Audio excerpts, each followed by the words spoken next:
Insanity is doing the same thing over and over again and expecting different results. But if you're ready to level up your life and get results that truly matter in your health, business, mindset, and relationships, then this is the podcast for you. Welcome to Scheer Madness, where we have unscripted, real conversations with the world's top athletes, entrepreneurs, and coaches. Discover real-world and tactical advice from the best in the business. Let's go. Hey guys, welcome back to another episode of Scheer Madness. I have an incredible guest here on today, Valentina Lequeux.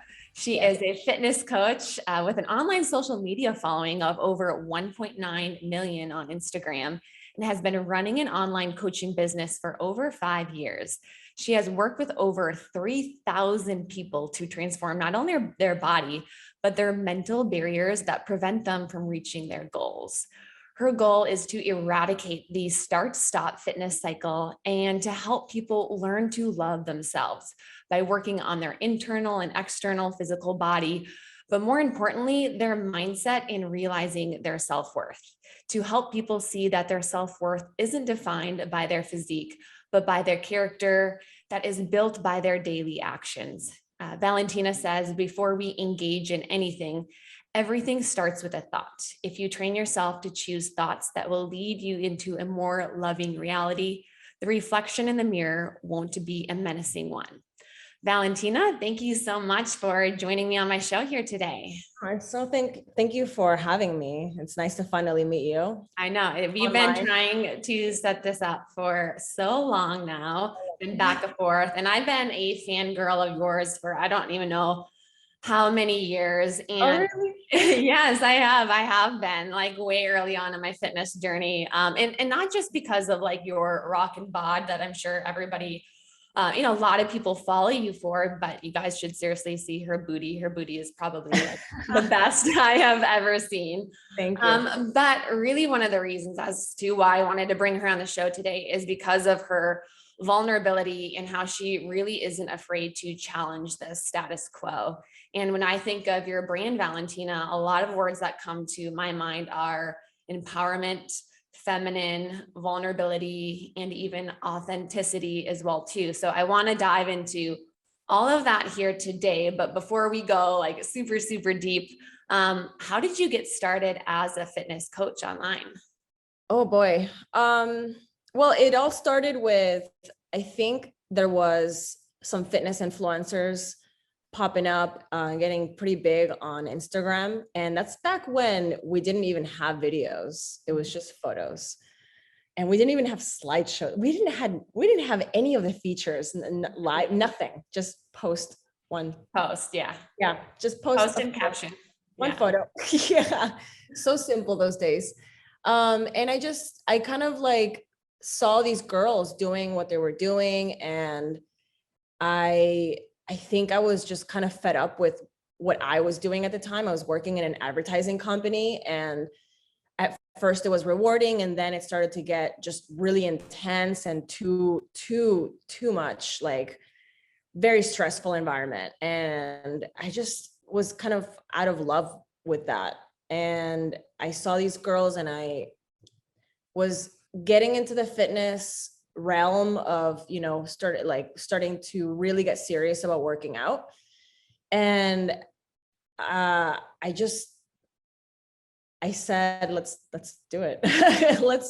Let me try it out. Let me see if I can do something with this. And at first I thought, the thing is about getting sponsors, but quickly I realized that there could be had a platform for, online coaching services, which I thought it was crazy at the time because it was something that was not really heard of too much.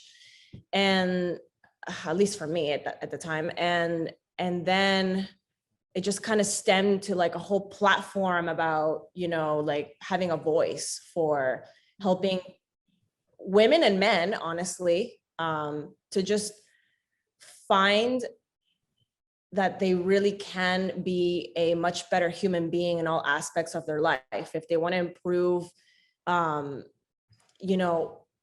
they want to get a new career, if they want to have a better family, if they want to have better relationships, anything can happen through the power of actually, it sounds so corny, but really like believing that you can actually do it through, I guess, conditioning of your mind. So reframing the way that you think, and knowing that if you really want to achieve something, yeah, of course you have to work really hard, but you're going to have to change the way that you think about yourself and what you're capable of.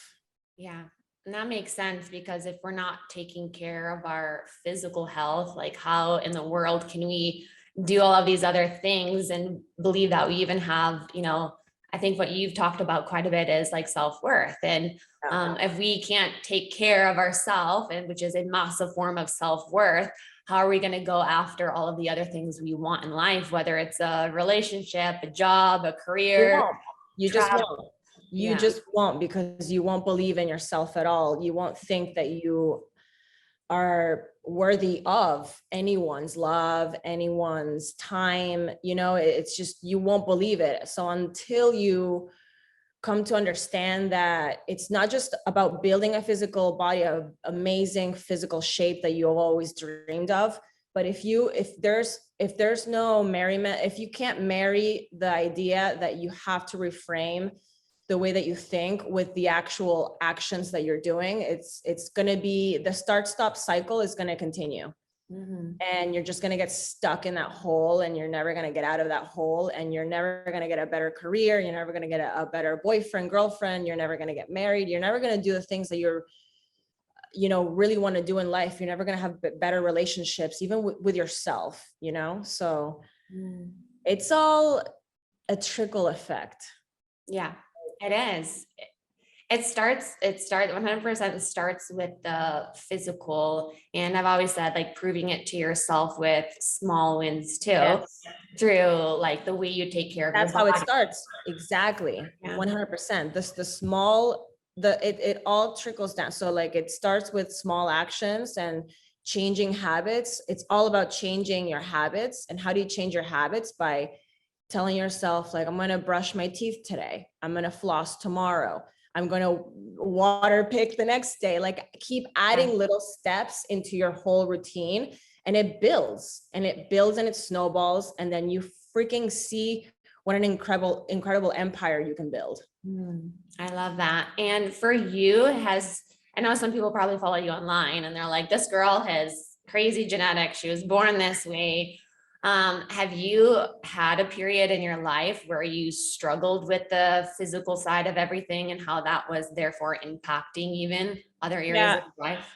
1000%, especially it's actually been very recent in the past 2 years. I've always had, I think everybody has insecurities to some extent. I think that we are not all absolved from, having insecurities, but I was going through really, really tough personal things in the past. Like, it's like the COVID brought it all up, to the surface. And I was going through some extremely, extremely challenging personal things in my life in the past 2 years. And my self-esteem was literally like non-existent. I would look in the mirror and I would just see nothing good. I couldn't even look at myself in the mirror for a long time.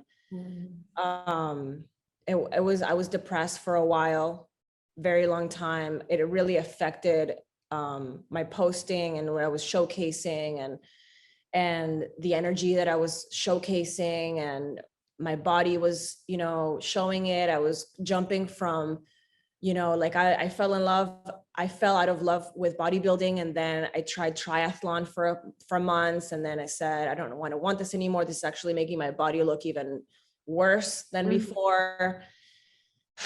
It was a really challenging time for me physically,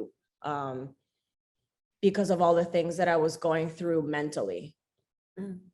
And the only reason I got out of it was because I was working through with a mindset coach to reframe the way that I was thinking about myself and my environment, and doing a lot of meditations because of her. I tried a lot of different things like ayahuasca, psilocybin, LSD, 2CB, MDMA. Like I did a lot of dabbling with just a little bit of everything to see if I could figure out how to get out of this rut and to get back to my old self. Like I know that I'm a warrior woman. Like I have that inside of me, and I have just so much fire inside of me, and it wasn't there anymore. It was literally just gone. It was like I was a shell, you know? So I was trying to discover through all these different things, meditation. I took a breathwork course, so I'm getting certified eventually when COVID stops being annoying with, I have to go to Tuscany to do like a final exam, and that's how you get your cert. But I did a breathwork. I did all these things, you know, to find my way back. And I realized that set aside the drugs, set aside, you know, anything that's external. If I don't actually reframe the way I think, nothing's going to help.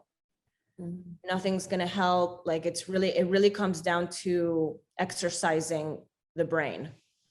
Exercising the brain I don't know if it's more important than physical work. I think it's just, they're both go hand in hand. Yeah. I think exercising the brain, because if our mind's not right, we can't even literally get ourselves into the gym to even want to work out or anything of that mind. So mental health is just as important as physical health. And I want to thank you for being so vulnerable with everything that you just shared. I think that's incredible for people to hear from someone like you who, you know, like I said, they look at you and they're like, this girl has the perfect body, the perfect life, a large social media following. And, you know, I've even dealt with a lot of that from myself. The truth. Yeah. Far from the truth. And I wish that everybody knew that, because we see all these people posting, and I know this is a broken record too, because everyone's kind of like, some people have been talking about it, but it's really not what it looks like. Nothing is. Unfortunately, I really tried to be my most authentic self and try to be really transparent with everybody, but there's just a lot of personal things that are just not necessary to be said, because it's personal.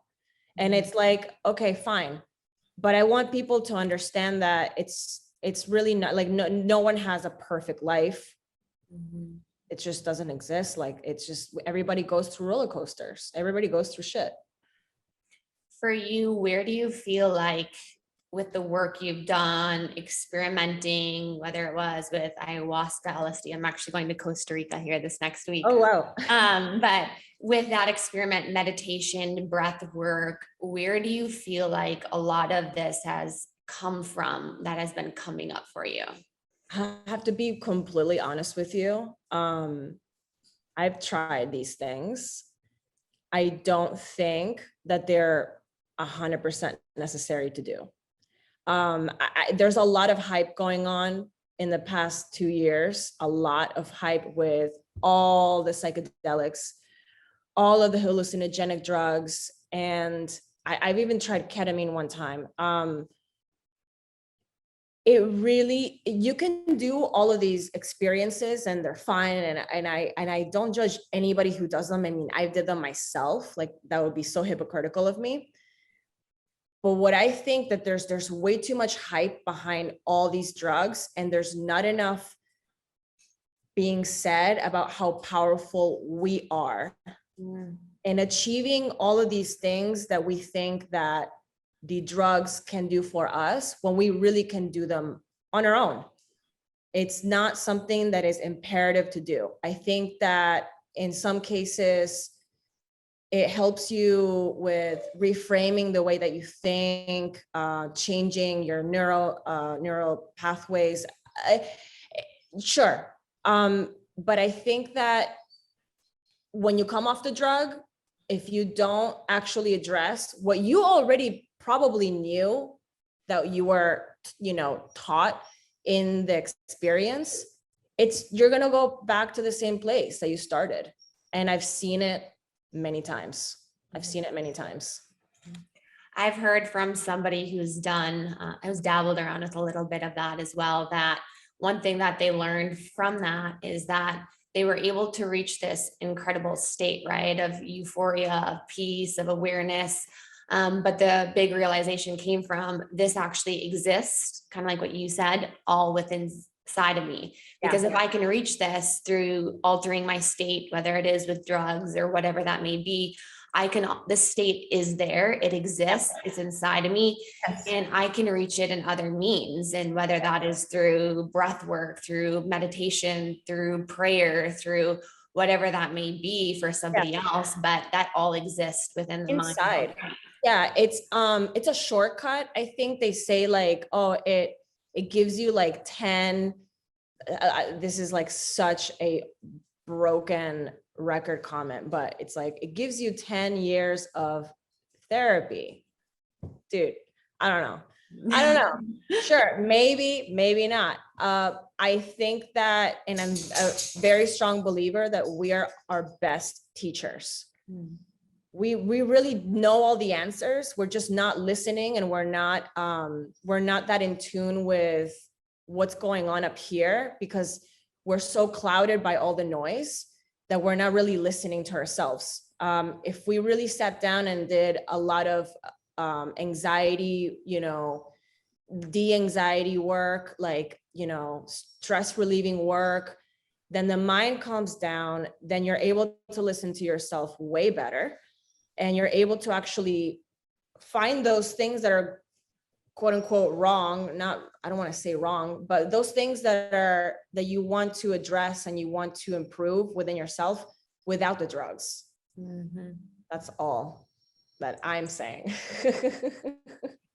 In your opinion, what do you feel like is clouding most people in their mind from taking them away from that source of, because what you're talking about is getting back to, in my opinion, like your source, who you really are?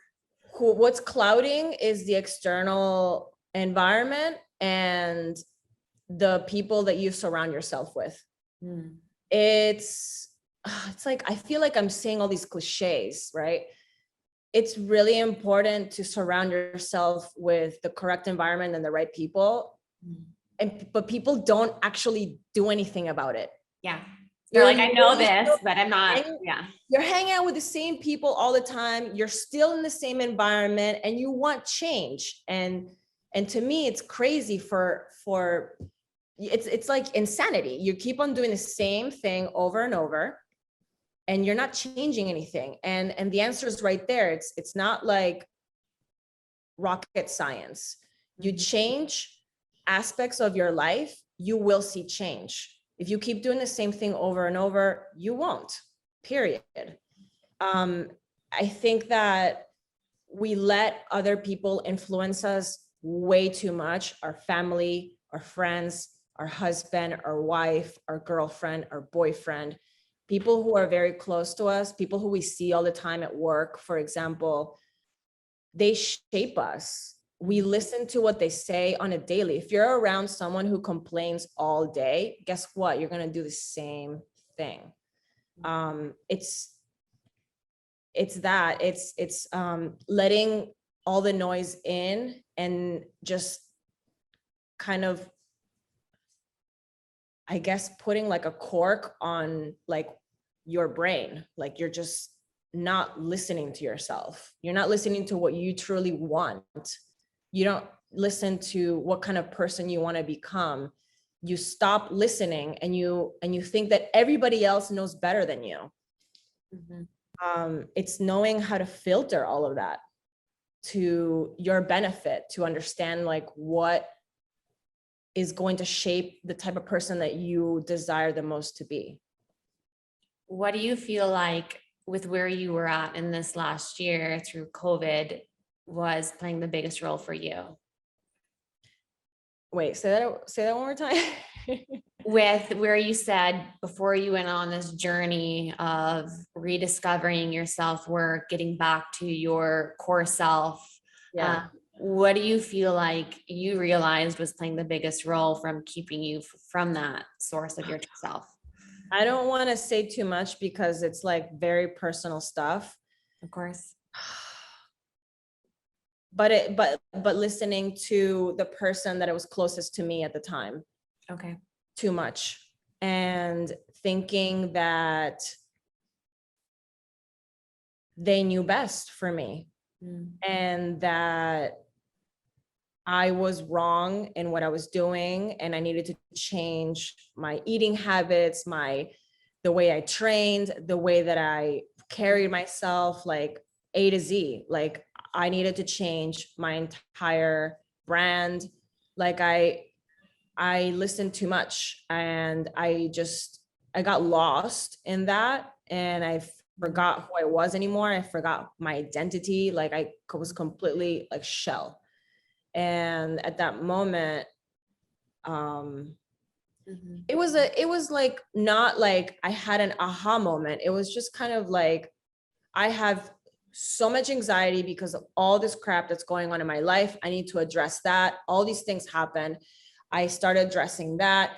And then I start seeing and discovering like, oh my God, this is happening. Like I'm listening way too much to the external source, and I'm not listening to what I truly want and how I want to carry my life. And I'm not wrong. I'm not wrong in what I want and how I want to live my life. And it's not incorrect. It's like they're projecting all of the things that they're insecure about, that they're depressed about, that they have, to fix in their own life onto me. And we were just so close that I couldn't distinguish what is correct at that. Everything was just too intertwined. Yeah. So things were just like, it was like a trickle effect too with that, discovering new things, finding a little piece more of myself, finding more piece of myself, and then getting to a point where I was like getting so much stronger mentally that I was like, I am not wrong. I'm okay with having all of this. I'm going to do what I want to do. And if you don't like it, you don't like it. And that's it. We're done.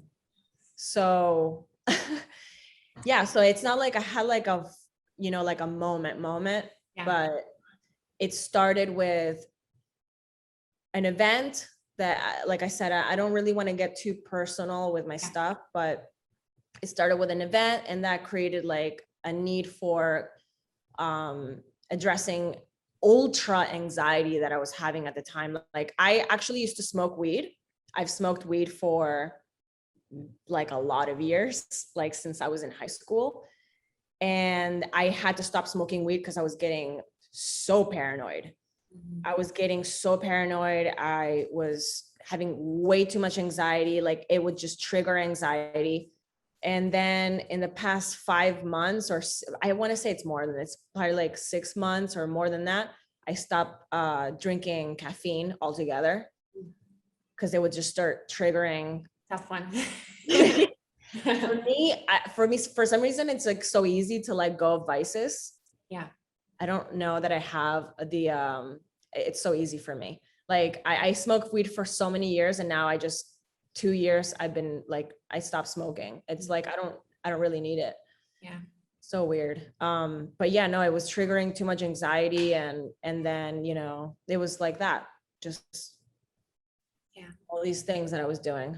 And what I'm hearing from you is one of the biggest realizations is, the way people show up and the advice they give in your life is usually based off of their own experiences in their life and where they're at in their current state of mind. And I even know on my own journey, and for people who are listening, that was one of the best realizations ever, because I used to take things very personally, and especially having, a large social media following, when people would write comments or messages to me, I would take it very much to heart, or getting advice from people who I really didn't actually maybe respect. Business advice from someone who's never really done necessarily what I'm trying to do when it comes to my business, getting nutrition advice for somebody who maybe isn't even in the peak optimal shape that I want to be. So we have to be very careful about who we take advice from. is if they're not somebody who's a living, breathing example of what we want in that piece of advice. For example, how many people give relationship advice and then they've been through like however many divorces themselves. And I'm like, Yes. I want to take relationship advice from somebody who's, who's living, breathing example of that. But then also on the other side too, is what I'm hearing is, people are going to project where they're at and their thoughts and their own journey. And that's what's incredible about, I think, the human experience in of itself is everything we think and believe is based off of our own experiences. And just because that may be something we believe and we think is, or something we know to be true, doesn't mean it's going to be true for that person necessarily. So that in itself is an incredible amount of awareness that it sounds like you've gained through really paying attention to who you are seeking advice from, how close they are in your life ultimately. For you, how would you define self-worth on maybe how you used to define it, maybe on your early career in fitness and everything versus where you're at now? It's really knowing that I never really defined this, to be honest with you. It's really knowing that, like, hold on, can you hear the plane? Okay.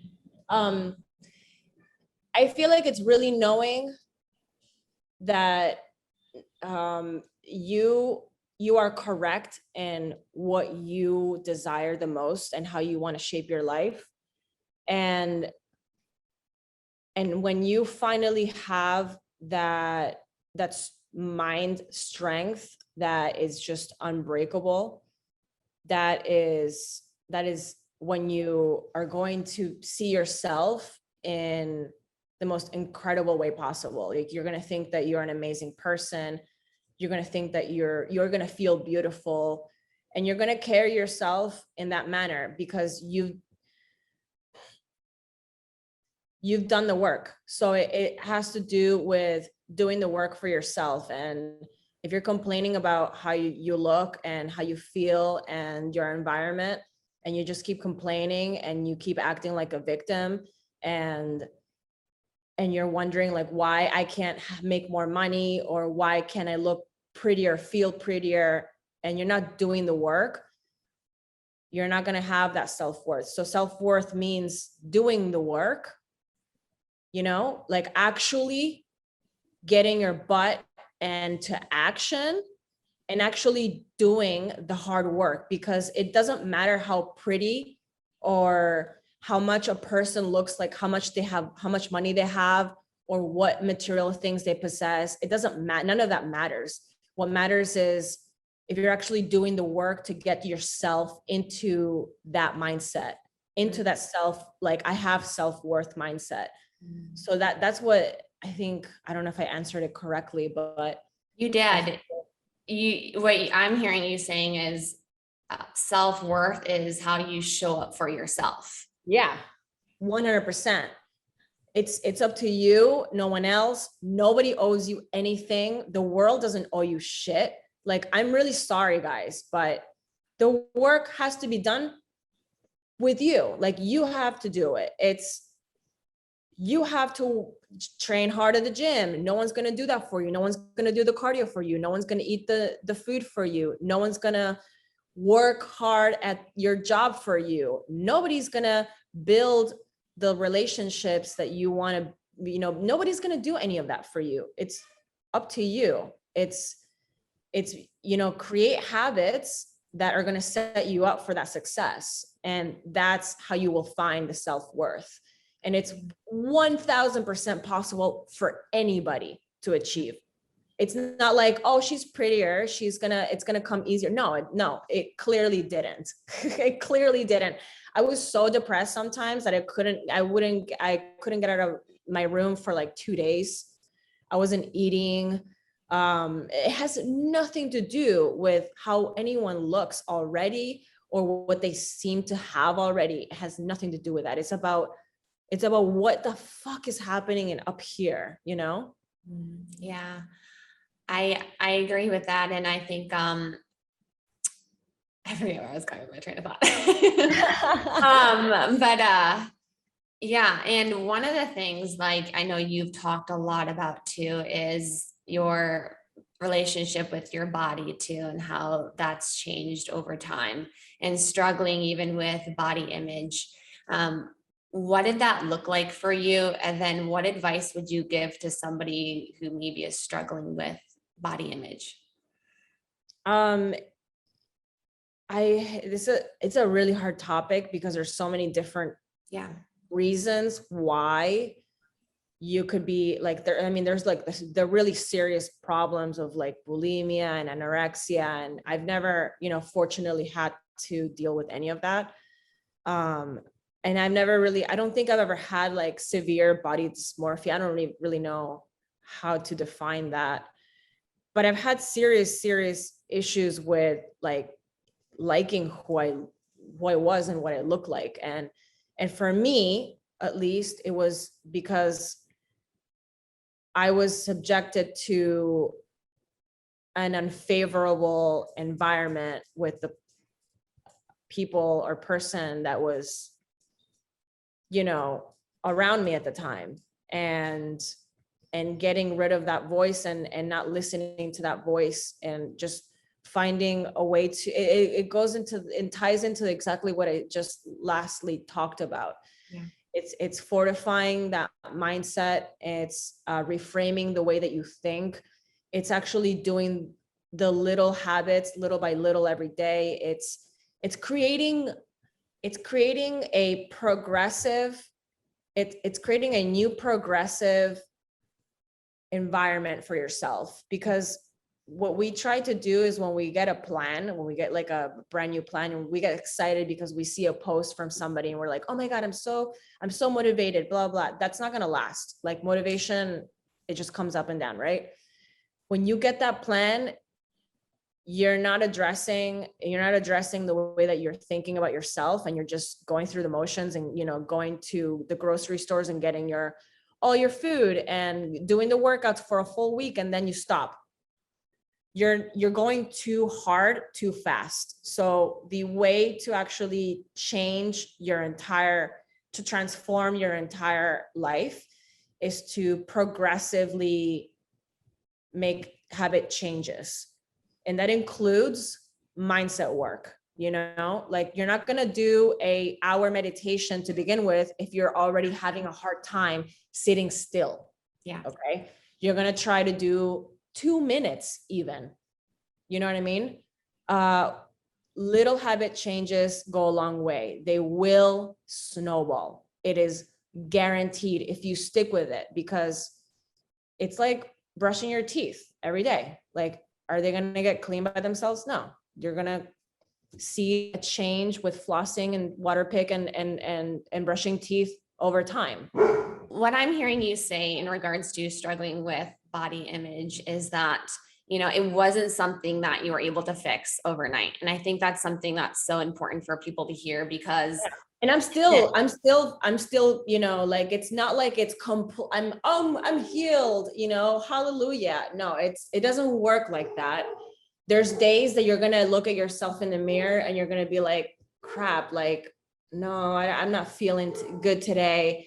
And that's when your mindset, like that's the trigger that you should recognize when you're like, oh, I need to like talk to myself a little better. I need to work on this a little better. It's not going to be an overnight fix.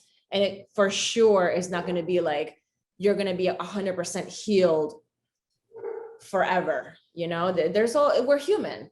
We go through a roller coaster of emotions. There's so many factors that contribute to how we feel on the daily and yearly. And,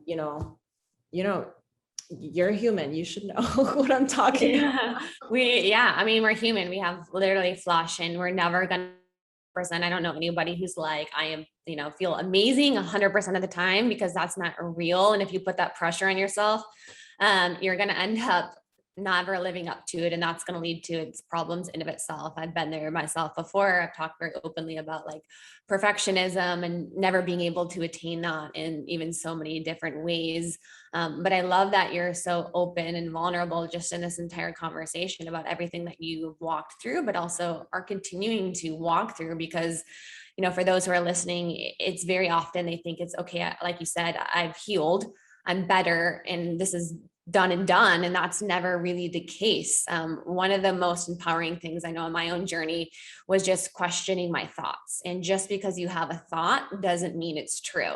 Yeah. And if you wake up and you look in the mirror and you're feeling bad about the way you look, maybe you're picking yourself apart, maybe you're in fear based off of something you're predicting that's going to happen in your life, we can actually question, where are these thoughts coming from? And some of the things I've heard you say is it an environmental influence? Is it the people I'm surrounding myself with? Is it something internally? Maybe I've walked through myself. Trauma plays a massive role in our thoughts and our patterns and how those come up in different ways in our life. But just because we have a thought, it doesn't mean it's true. And I think that was, for me in my own journey, one of the most liberating things, which allowed me to open the door to, okay, I'm going to dive in. I'm going to do the work. I'm going to try to figure out, where are these thoughts coming from? One of the things I actually do with my clients, it's called reconceptualizing your thoughts. And I actually did this little walkthrough on one of my coaching calls recently. And some of the things I have my clients do is, when they are in a toxic thought pattern. So when you're in that place, if you've ever been up, let's say late and you can't sleep at night, you're in a toxic thought pattern, or you're just reminiscing the same thoughts over and over again. I'll have them write 1 to 3 words on a piece of paper, whatever is in their mind right now. And from there, whatever other thoughts are associated with it. So let's say it is like, I'm ugly, whether it's fear, whether it's self-doubt, and whatever other thoughts come with that, whether it's where you feel it in the body, what people are coming up with that thought, what places are coming up with that thought, maybe past experiences. And basically it's just mind dumping it all, because our brains are very often logical. It's messy. It's so messy. And I think once we do that, we can really then try to logically organize things. And I think that's when I've then asked further questions of, where is this showing up in my body, in my throat, in my chest, because they come out in the body. Where did I learn this from? Maybe it was a past experience. Maybe it was someone in my life who was close to me. Maybe it was something that, I don't quite fully understand yet, and that's perfectly okay. And then we get to really ask a powerful question: is this true?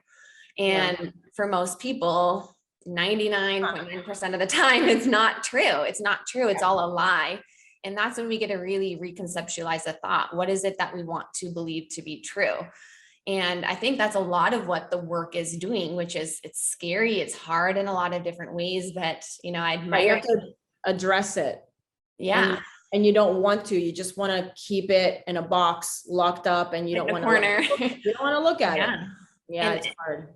And that's when it likes to surface, right? It's like you're randomly in a conversation with somebody, and then you're triggered, and then you're crying, or you're mad, or you're lashing out, and all of these things. And you're like, what the heck is wrong with me? Well, it's because this thing happened. I put it in a box, and I put it in a corner, and I haven't addressed it. And it's still there. It's still there hanging out.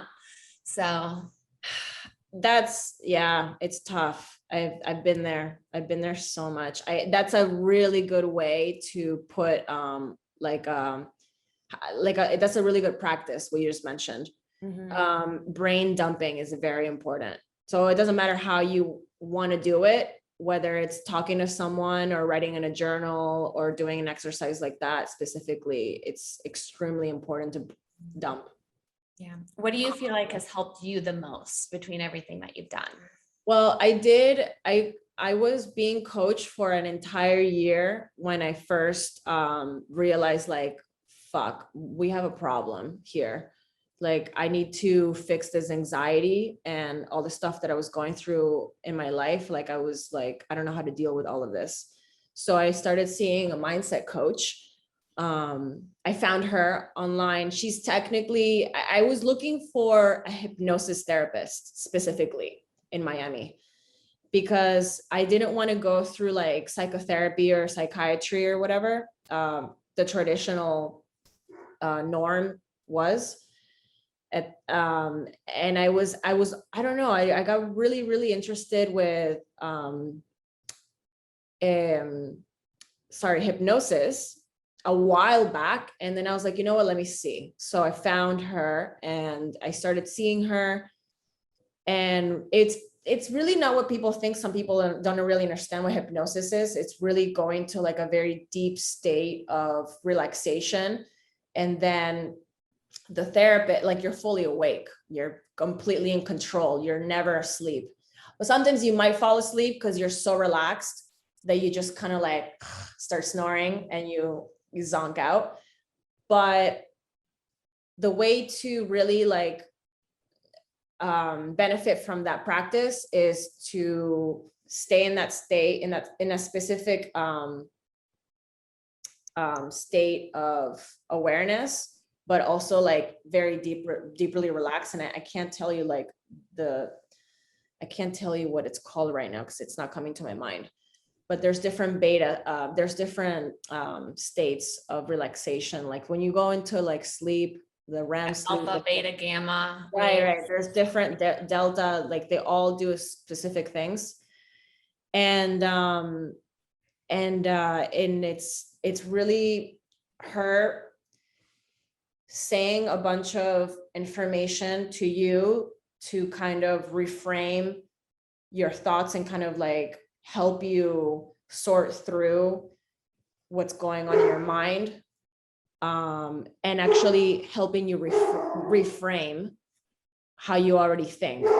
So she's kind of putting ideas into your mind of how you want to feel. So before the session, you talk to her about like, okay, this is what's going on right now in my life, and this is what I want to address.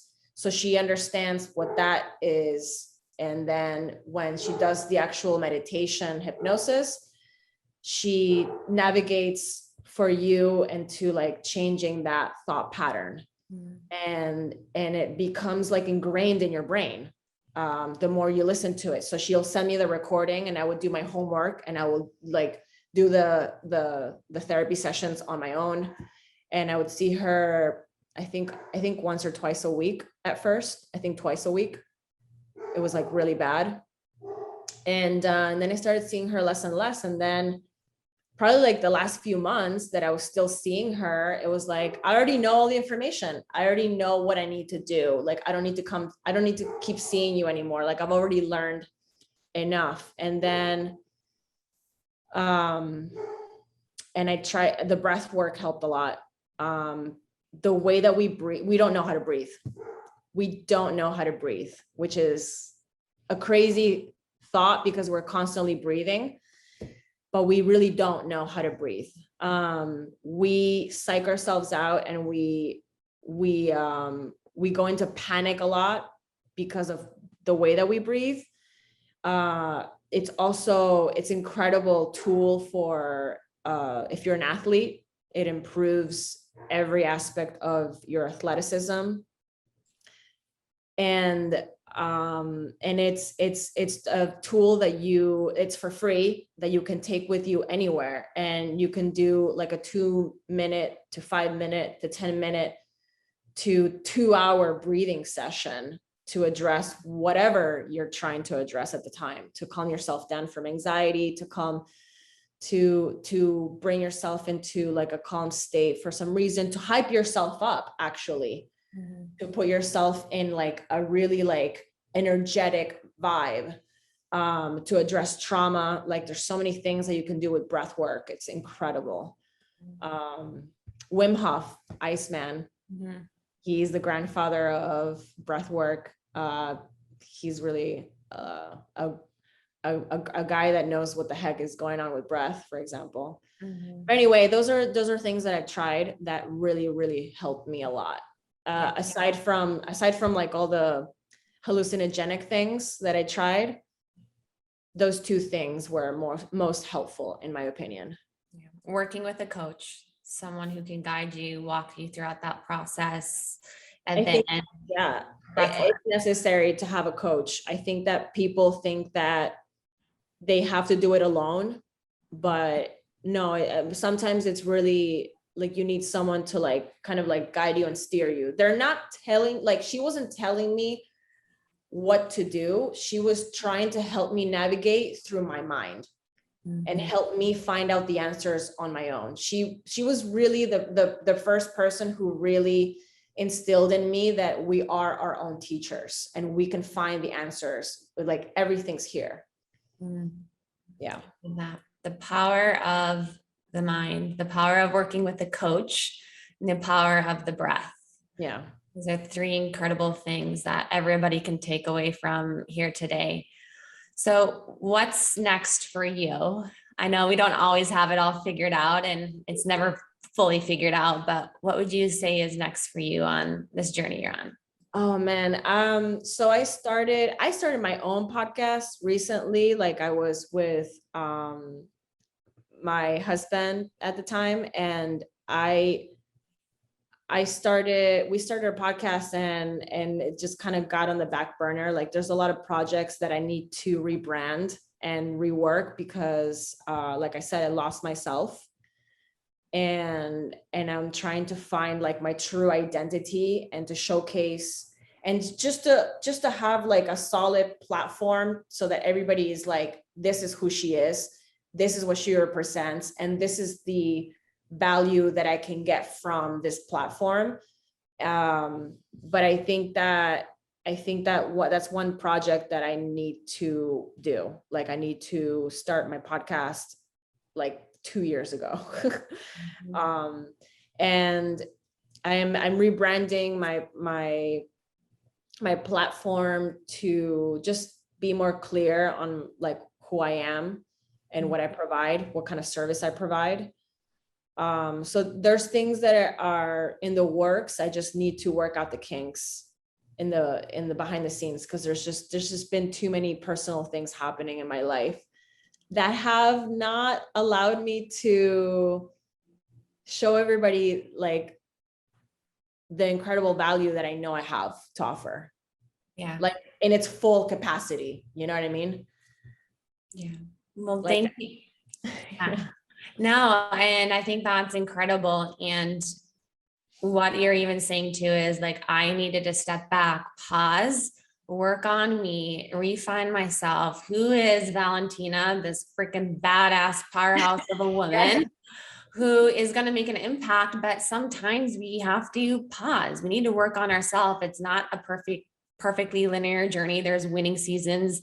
There's seasons where it feels like, we're in a valley, but there's a purpose for that. Always. I have a strong faith in God in my life, and that's helped me exponentially in a lot of different ways. And I know that sometimes those valleys are meant to bring us back to our core selves and to our source, and really look at, okay, what am I really idolizing in my life? Am I idolizing the things? Am I idolizing the body? Am I idolizing the nice car, the status? Because all of those things are very, very empty. They lead us to this place of not enough, of feeling like you don't have that worth. And what you've shared today is self-worth is within us. It's inside of us. It's who we are. We are born with self-worth, but through environment, through what we're exposed to, we're pulled away from that. So very often, we have to walk through the valleys. We have to go into that place, but it's in a lot of ways, it's for you to bring you back to who you are, so you can come back and then be this light of this powerhouse and do the work that you were called to do. So I think that's an incredible testimony of just where you're at right now in this journey, with it being very purposeful. No one likes going through it, but I think no, they don't. No, but it's so purposeful. And I know you'll look back and be like, I'm so glad I went through that, because now I'm able to do this and impact people and have a greater empathy. And I now have a greater sense of identity in what I want for my life. And there are reasons for that in so many different ways. So thank you for sharing that story with everybody today. I think it was so beautiful, and we will keep an eye out for your podcast. But in the meantime, where can people follow you on social media and check out all of your content? Valentina Lequeux is my, Instagram. And then I have Valentina Lequeux YouTube, which is not a project that is very active right now. So mostly on Instagram. I'm trying to be good with TikTok, but it is like, how many? I'm not good. We have? I can't do it. And, email me at coaching@fitbyvalen.com. If you guys need guidance, I am here to help. I'm here to try find a way to make I'm here to help people actually live the kind of lifestyle that they want to live without so many restrictions. Like, you don't need to restrict yourself to have a sick body and a strong mindset. Like, you just need to find what works for you. And I think I know how to do that by now. I love it. You guys go check out her content, her page. Go give her a follow. This has been Valentina Lequeux. She has been amazing. And thank you for listening to Scheer Madness.